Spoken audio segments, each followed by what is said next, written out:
Welcome everyone to another story brought back from the dead. It's amazing how some people can have such a strong connection with the inexplicable. Throughout my life, I've heard so many stories and rumors that you learn to identify when something is real and when it's not. In this particular case, I'll share with you the story of Gerald. Gerald was a rock enthusiast, always seen as the black sheep of the family because of his tastes and hobbies. One night, he and his friends had organized a trip to the city center to attend a concert by his favorite band, so they started partying as soon as they got in the car until they arrived at the concert. Amidst the alcohol and other dubious substances, they partied for much of the night until the concert ended.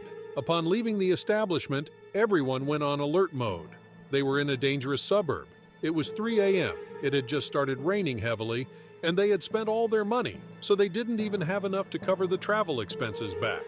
Gerald, somewhat dizzy from the effects of alcohol, started seeing how a group of men were watching them, and given the circumstances, it was obvious that nothing good was going to happen.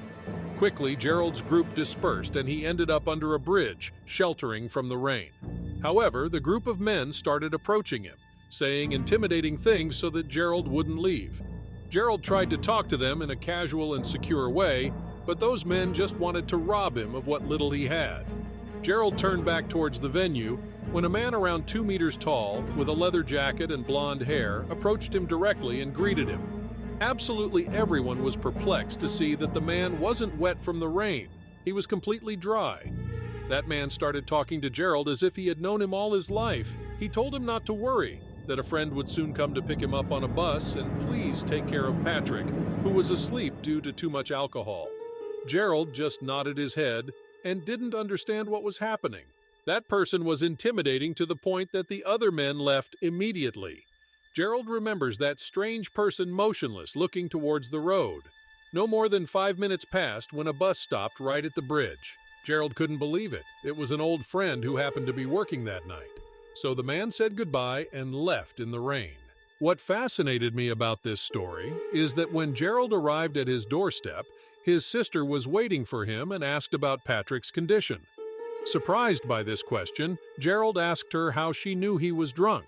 Gerald's sister told him that she was dreaming that he was under a bridge with a tall, thin man who threatened Gerald and talked to many men to harm him.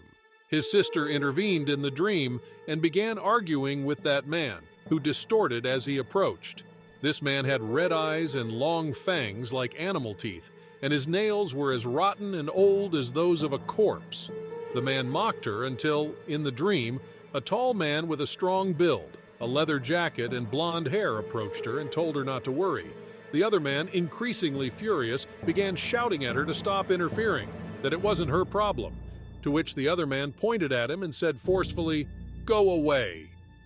Gerald's sister, astonished by this man, asked him who he was, to which the man smiled and said, "Gerald is about to open the door."